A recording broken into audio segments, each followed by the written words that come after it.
할렐루야. 3월 16일 토요일입니다. 시편 말씀 54편 1절에서 7절까지 말씀을 읽고 은혜 나누도록 하겠습니다. 하나님이여, 주의 이름으로 나를 구원하시고 주의 힘으로 나를 변호하소서. 하나님이여, 내 기도를 들으시며 내 입의 말에 귀를 기울이소서. 낯선 자들이 일어나 나를 치고 포악한 자들이 나의 생명을 수색하며 하나님을 자기 앞에 두지 아니하였음이니이다. 하나님은 나를 돕는 이시며 주께서는 내 생명을 붙들어 주시는 이시니이다. 주께서는 내 원수에게 악으로 갚으시리니 주의 성실하심으로 그들을 멸하소서. 내가 낙헌제로 주께 제사하리이다. 여호와여, 주의 이름에 감사하오리니 주의 이름이 선하심이니이다. 참으로 주께서는 모든 환난에서 나를 건지시고 내 원수가 보응받는 것을 내 눈이 똑똑히 보게 하셨나이다. 아멘. 감사합니다. 자, 계속해서 다윗의 시입니다. 오늘 말씀 1절 앞부분에 나타나고 있는 표제어에는 이런 표현의 말씀이 있습니다. 10사람이 사울에게 이르러 말하기를 다윗이 우리가 있는 곳에 숨지 아니하였나이까 하던 때에. 자, 이 말씀은 사무엘상에 나타나고 있는 말씀이죠. 자, 다윗이 선지자 사무엘에게 기름 부음을 받았습니다. 본래 사울에게 주셨던 성령을 거두시고 다윗이 성령에 충만하게 됩니다. 다윗이 골리앗을 물리치고 여인들에게 사울 왕보다 더 큰 칭송을 받았고 군대 천부장으로 활동을 할 때 점점 더 다윗의 품계는 올라가고 다윗의 인기가 끝없이 치솟습니다. 많은 군인들과 신하들이 다윗의 말을 따르고 다윗을 좋아합니다. 다윗이 하는 모든 일은 형통합니다. 그가 행정의 일을 맡든지 군사의 일을 맡든지 다윗이 나가면 승리하고 다윗이 맡은 일들은 형통하여서 백성들이 계속해서 칭송하게 됩니다. 사울의 편이 없습니다. 신하들도 다윗의 편이고 심지어 자기 딸 미갈도 다윗을 두둔하고 있습니다. 사울은 극도로 위기감을 느낍니다. 한편에서는 계속해서 블레셋이 이스라엘과 사울 왕조를 위협하고 있고, 그런가 하면 자기 아들조차도 사울을 지지하는 그런 형국에 있습니다. 그래, 말 그대로 사울은 제정신이 아니게 되었습니다. 하나님께서 부리시는 악신까지 있어서 다윗의 수금을 타며 찬양하는 소리를 듣고 진정이 되었다가도 순간 미친 사람처럼 다윗을 향하여 창을 던지기도 했습니다. 그리고는 다윗을 죽여버려야 되겠다라고 드디어 결심하게 되죠. 다윗은 이제 도망자 신세가 될 수밖에 없었습니다. 사울 앞에 모습을 드러내 보여줄 수 없는 지경이 된 것이죠. 그렇게 사울을 떠나 도망자 신세가 된 지 10년이 되었습니다. 10년이나 도망 다녔죠. 마지막 1년 넘는 기간은 블레셋 땅에서 지내기까지 했습니다. 자, 그 와중에 잠깐 왜 증조 할머니 룻의 고향 모압의 땅에 피신한 적도 있었지만 선지자 나단이 찾아와서 네가 언약의 땅 바깥쪽으로 나가지는 말아라, 그렇게 말씀하셔서 할 수 없이 다시 이스라엘 땅으로 들어왔습니다. 주로 남부지방 유대 광야 이 골짜기 저 골짜기를 전전하며 도망다닐 수밖에 없었습니다. 사울은 그런 다윗을 이제 반역죄로 처벌하기 위해서 전 군을 동원해서 다윗을 수색했습니다. 뿐만 아니라 백성들에게 다윗이 발견되면 신고하라고 그렇게 이야기를 했습니다. 그럼에도 불구하고 다윗은 수백 명의 식솔들을 거느리며 가면서도 잡히지 않고 이쪽 저쪽을 도망 다녔습니다. 자, 그러던 와중 10이라는 지역에 갔습니다.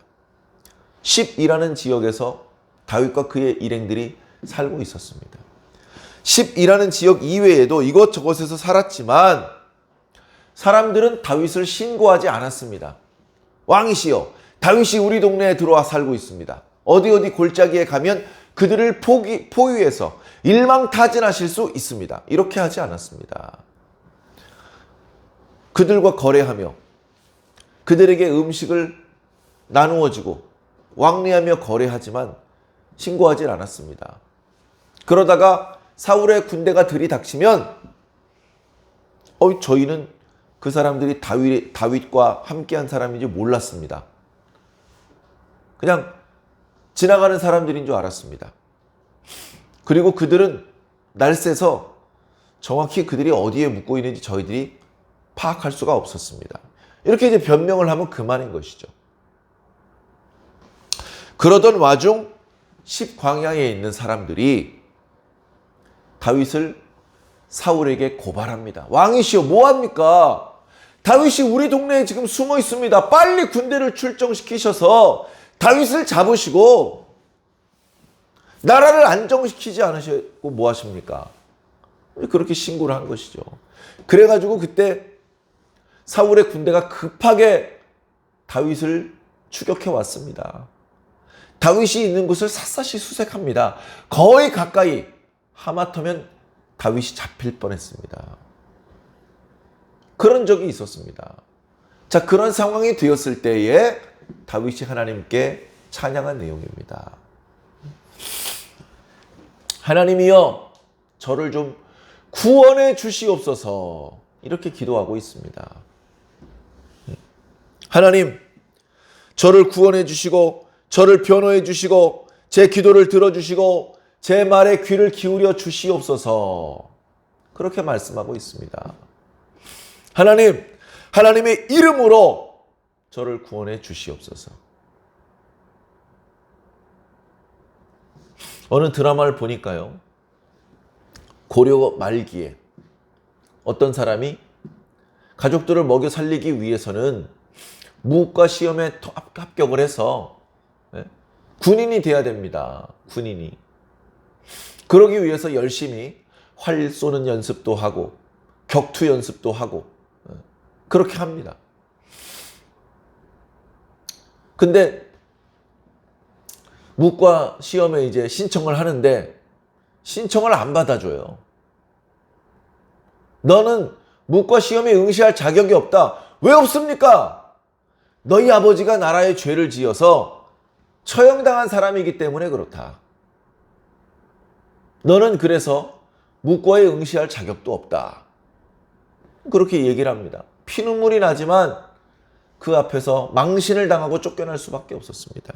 그러다가 이성계 장군의 눈에 들었습니다. 이성계 장군이 사냥을 하러 가는데 그 짐승들을 모으는 역할을 하는 것이죠. 짐승들을 모으는 역할을 하는데 거기서 활을 쏘고 하는데 제주가 비상합니다. 네 이름이 무엇이냐?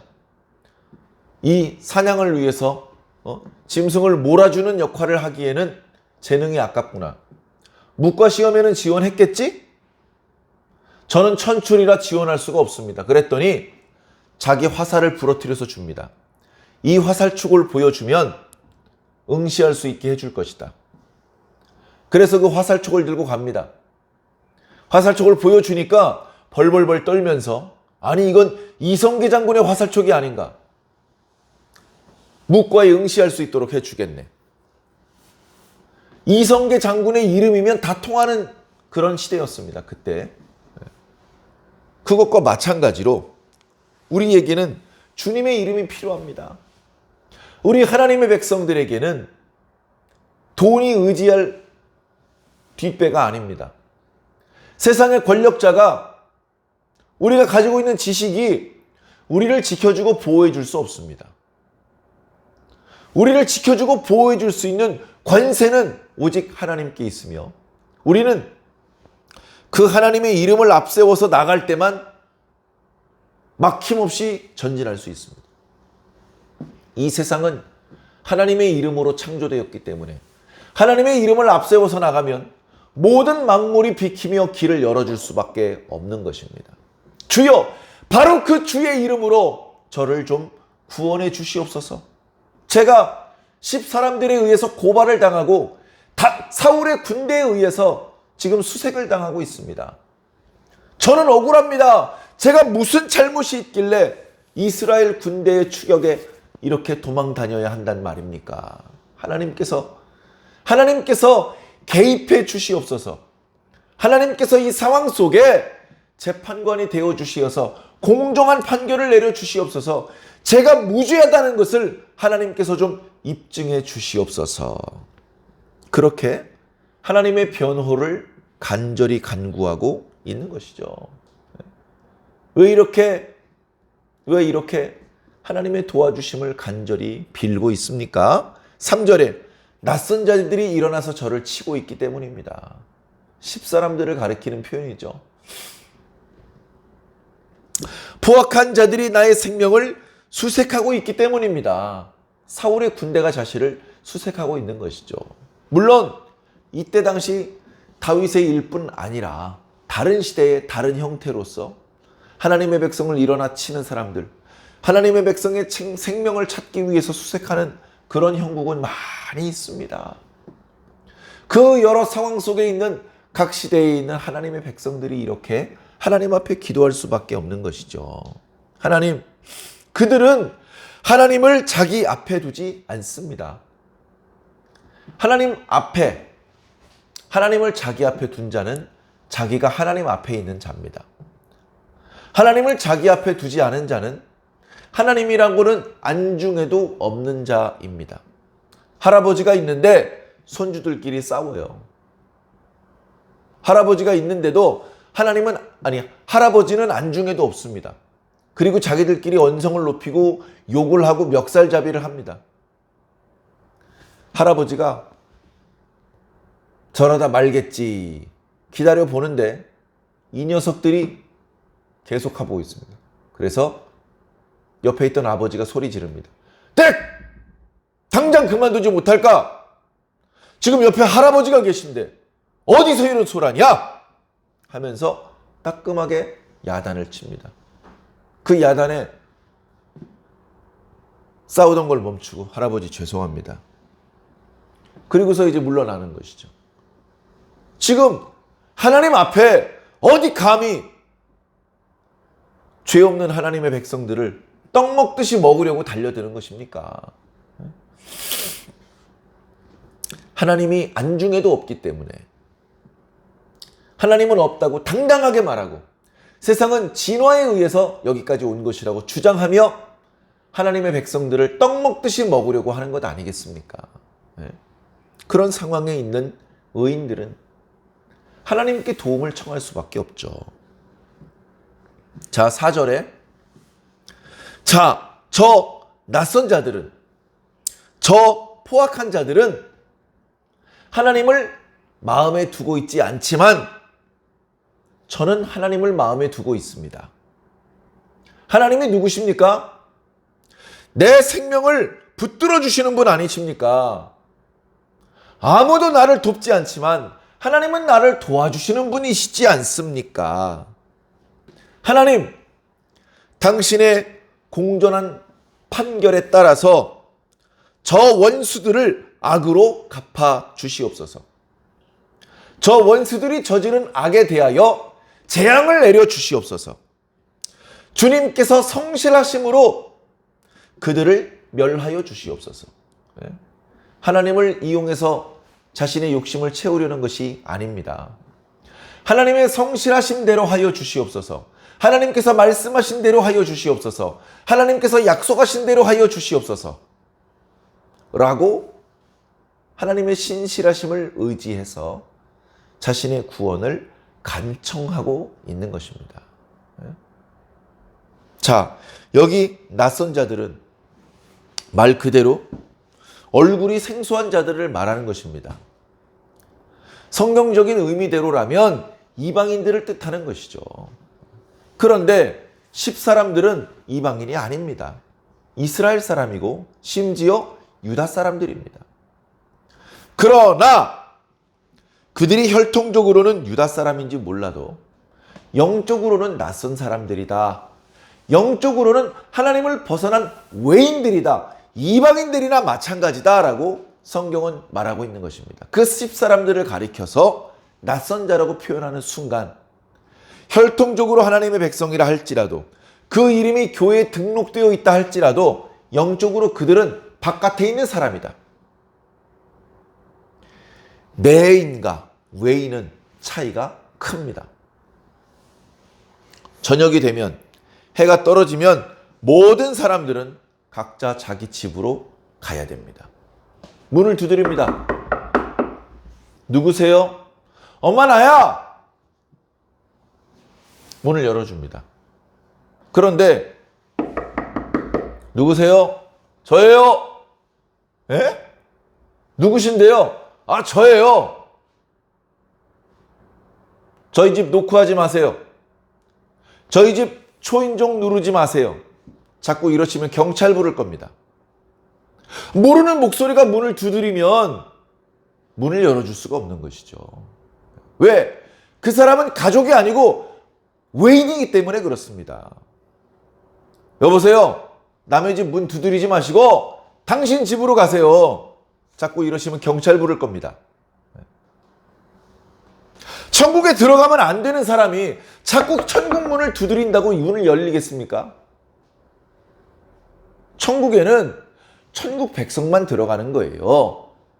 하나님의 집에는 하나님의 가족만 들어가는 겁니다. 하나님의 가족이 아니면서 자꾸 그 문 두드려봤자 경찰에 잡혀가요.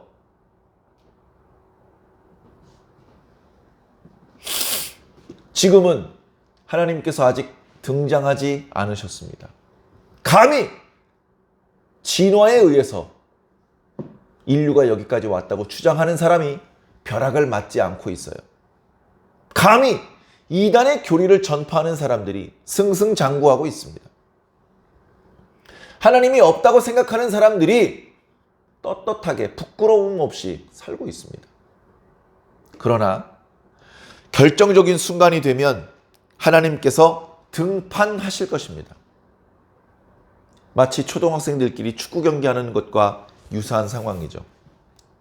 6학년과 5학년 학년대항 축구 경기가 벌어졌습니다. 5학년들이 6학년들보다 한 학년 어리지만 웬일인지 5학년들이 단합이 잘 되고 축구 실력이 좋습니다. 축구 경기를 하는데 6학년들이 집니다. 6학년들이 화가 났습니다. 야, 우리가 6학년인데 체면이지 어떻게 5학년들한테 질 수가 있냐 하면서 반칙을 쓰기 시작합니다. 룰을 어기는 것이죠. 5학년들이 경기를 중단시키고 선배님들 반칙입니다. 6학년들이 인정하지 않습니다. 반칙은 뭐가 반칙이야? 하면서 계속해서 경기를 진행하려고 합니다. 이기고 있던 5학년들이 다시 지게 되었습니다. 실력이 없어서 지는 것이라면 인정할 수밖에 없겠지만 실력은 자기들이 더 출중한데 반칙 때문에 지고 있다는 생각을 하니까 눈물이 터져나오기 시작합니다. 이빨을 갈면서 그 5학년 학생들이 무엇을 기다립니까? 심판이 나타나길 기다립니다. 심판이 나타나길 기다립니다. 빨리 와서 공정하게 이 경기를 진행시켜 주십시오. 그런데 저쪽에서 심판이 나타납니다. 얘들아, 늦어서 미안해. 경기를 벌써 시작했구나. 내가 지금부터라도 공정하게 경기를 진행해 줄게. 심판이 나타나는 표정을 보면서 6학년 학생들은 표정이 일그러집니다. 5학년 학생들은 눈물을 닦기 시작합니다. 이제 진짜 경기가 시작되겠구나. 하나님, 우리 의인들이 부당하게 저 악인들에 의해서 공격을 당하고 있습니다. 부당합니다, 이건. 하나님 빨리 개입해 주시옵소서. 빨리 등장하여 주시옵소서. 빨리 저 죄인들을, 저 원수들을 그들의 저지른 악행에 어울리는 재앙으로 갚아주시옵소서. 성실하게 그들을 진멸하여 주시옵소서. 그렇게 요청드리는 거예요. 하나님께서 너무 늦기 전에 등판하실 것입니다. 그래서 모든 불의를 바로 잡으실 것입니다. 우리 신앙인들은 그날을 기다리는 겁니다. 6학년들이 반칙한다고 해서 같이 반칙하는 게 아닙니다.